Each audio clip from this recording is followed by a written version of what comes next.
This is part of a PhD research project run by Brendan O'Neill here at UCD Centre for Experimental Archaeology. It's based on excavated remains from a site in Antrim called Deer Park Farms. It was a raised rat dating from the 8th century roundabouts, and this is one of the structures which was excavated there.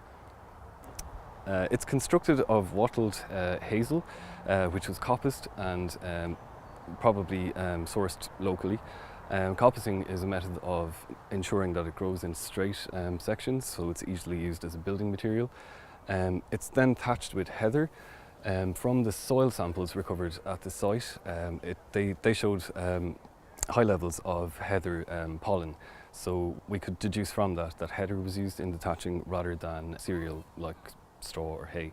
Other reconstructions have used cereal thatching such as straw, but this heather has proved to be much more effective in allowing smoke to breathe through the house more naturally.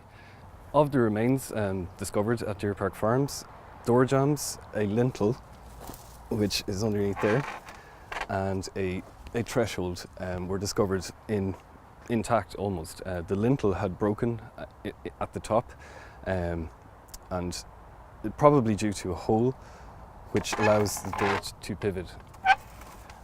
The threshold was found with a similar hole at the bottom, a corresponding hole.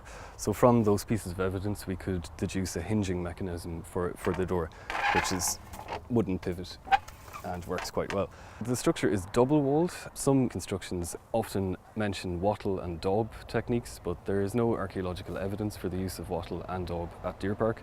Instead they preferred a double walled structure, but in between the walls it's filled with organic materials such as leaves and ferns and some heather as well, and that forms an insulation rather than daubing. The outer wall comes to about this height, whereas the inner wall continues to form the roof inside. It's basically similar to an upturned basket.